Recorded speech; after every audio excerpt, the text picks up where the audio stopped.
Live from downtown Detroit, home of WDIV and Click on Detroit, Local 4 News at noon starts now. Governor Whitmer is just hours away from updating the state's response to the coronavirus pandemic. And gym owners are hopeful that they'll be given the green light to reopen, but they might have to wait. We'll explain. Plus, 24 hours after his visit to Kenosha, Wisconsin, President Trump is now heading south, while Joe Biden is talking coronavirus and its impact on schools. But first, the state of Michigan and the city of Detroit are teaming up to boost the upcoming November election. That story tops our news here at noon. Thank you for joining us. I'm Evrod Cassime. The new partnership between City Clerk Janice Winfrey and Secretary of State Jocelyn Benson comes after, as you know, Detroiters reported issues during the August primary. Local 4's Larry Spruill joins us now live this afternoon in front of Little Caesars Arena with details on this new deal that involves this building. Yeah, Ev, right now I spoke with Janice Winfrey, and she tells me this partnership is all about making sure all of the votes are counted this upcoming November election. Now, we do know that Detroit would be the first city in the nation that has all 4 sports teams that will be talking about engaging with the city to promote voter education, provide staff election day off to serve election workers, and use arenas like the LCA for training leading up to the election. Now, many are wondering, how will this partnership work? Let's take a look and break down everything that we now know about this partnership. There will be 14 more satellite clerk offices for a total of 21 across Detroit. This will allow voters to register, request, and return absentee ballots starting October the 5th. The offices will be open 6 days a week and staffed by the City of Detroit employees. Secondly, they will install more than 30 secure ballot drop boxes across the city that will be monitored and secure. Thirdly, they are recruiting and training at least 6,000 election workers to make sure all 182 polling locations and 134 absentee counting boards are fully staffed. And lastly, here at LCA, they will conduct physically distant in-person training for new election workers to ensure all election workers and staff are ready for November the 3rd. Now, we'll be talking to Janice Winfrey later on today, but she did give me a statement saying partnerships are critical to running smooth, secure elections, and the additional staff resources and support from the city, county, and state will further strengthen our election system as we navigate this unprecedented time. Detroit voters should feel completely confident that their voices will be heard when they cast their ballots ahead on November the 3rd. Now, I also reached out to the Secretary of State Jocelyn Benson's office, and we are waiting to hear back from her, but I'm expecting to include her in another live report coming up tonight at 5. We are live in downtown Detroit tonight. Larry Spruill, Local 4. All right, Larry, they're clearly doing things different this go-around. Thank you so much for the update there. Right now, we want to get you updated, though, on your weather on this Wednesday, September 2nd. Meteorologist Brandon Rue joins us now live from Grosse Pointe Woods with a look at our forecast. A lot of people are hoping to be able to go golfing at some point today, Brandon.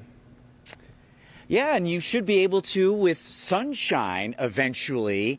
Do have to put up with a little bit of a breeze, and if you're teeing off in the next hour, may get a light shower here or there, but other than that, decent golfing weather and improving conditions through the afternoon. We'll show you a look at the Ann Arbor area, and one of the areas that is currently getting some light rain around Washtenaw County. But the clouds, shower chances, all keeping our temperatures controllable. It is plenty muggy out here, low to middle 70s, all 4 zones. You see 4 Live radar showing some light showers through Ann Arbor. It goes up through Oakland County into St. Clair County, but that's just about it. You can see the cold front and the clouds and showers ahead of it. Behind it, we've got some decent clearing, and it will strip the humidity as well. So, Evrod, we are going to get into those 80s. Have to wait an hour or two before we really notice that clearing, but you'll also notice the humidity way down, and it means good things as we move forward. And we certainly like that. Brandon, thank you so much. 2 men picked the wrong man to try and rob last night at Roseville, and one of them actually paid for it with his life. Police say the 2 armed men tried to rob a man at a car wash on Gratiot and Frazo, but the intended victim had a gun and exchanged shots with the pair. A 16-year-old was shot and killed. The other escaped, and he might be injured. And right now, police are looking for him. The intended victim was questioned and released while police continue to investigate.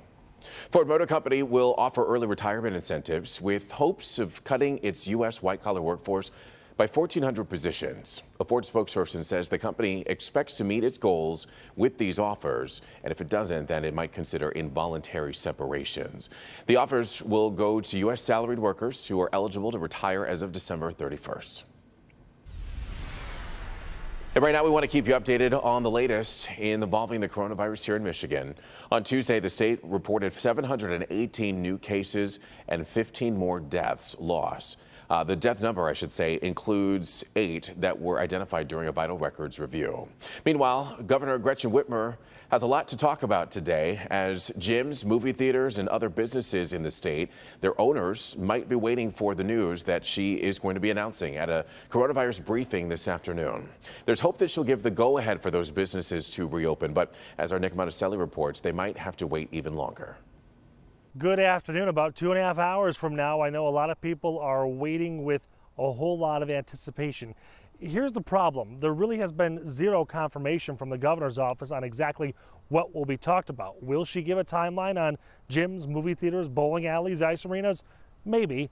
But the state's top doctor also said yesterday that no decisions have been made that she knows of. If you're a business owner or a patron who want to see places like gyms, movie theaters, bowling alleys, or ice rinks open again, I'm guessing the anticipation is mounting.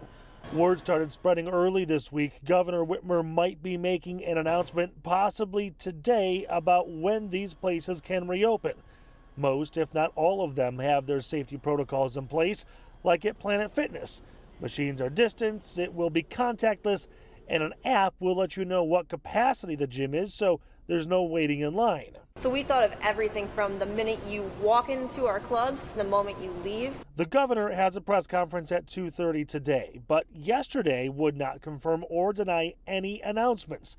However, yesterday, the state's top doctor said she did not believe a decision has been made, telling radio station WDET, "I don't think the governor has made any decisions there yet. I can tell you the virus has not changed at all. There's still no vaccine. There's no approved antiviral treatment. We are still seeing outbreaks across the state." When pressed for answers, the governor's office sent a statement we have already seen saying, with their high levels of heavy respiratory activity, shared indoor spaces, and shared surfaces, it makes perfect sense that gyms would be one of the later businesses to come back online because of the inherent risk posed to employees and patrons. Okay, so again, 2:30 is the press conference. You can watch it live on clickondetroit.com on our Facebook pages, but we will also carry it live right here on Local 4. I'm Nick Monticelli, Local 4. All righty, Nick, thank you. In other news this afternoon, President Trump heads south today to North Carolina, just 24 hours after his controversial trip to Wisconsin. NBC's Tracy Potts joins us now with a look at what's ahead, plus Joe Biden's new focus on reopening schools. One of the business owners who stood with President Trump wasn't the owner of that business at all. They called up a former owner after the current one said he didn't want to be part of what he considered a photo op for political gain. We're going to help you, okay? We'll help you rebuild. President Trump refocusing on war today after touring the ruins of Kenosha, Wisconsin, blaming reckless far-left politicians for burning the city's businesses. We have to condemn the dangerous anti-police rhetoric. It's getting more and more. It's very unfair. Presidential nominee Joe Biden accuses the president of inciting hatred and violence. When has he spoken up about peace and unity? The family of Jacob Blake, whose police shooting sparked the riots, condemned the president from the other side of town. It's too late, bro. He's had 4 years in that office. He's done nothing but spill hate out of his mouth. Meantime, in Washington, we all still hope that we can come together around science. A bill to deal with coronavirus remains stalled as cases explode on college campuses. Now, the next few weeks, we're going to end up seeing more of this. And COVID-19 is rising among children, up 17%.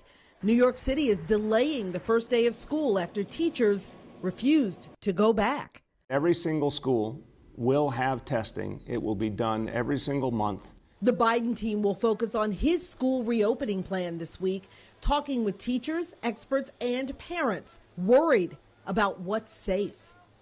And we're following the money with these campaigns. The New York Times is reporting that the Biden campaign raised $300 million last month, more than twice as much as the month before. Now, of course, this was the month with the conventions, and we are waiting to see if President Trump reports a bump as well.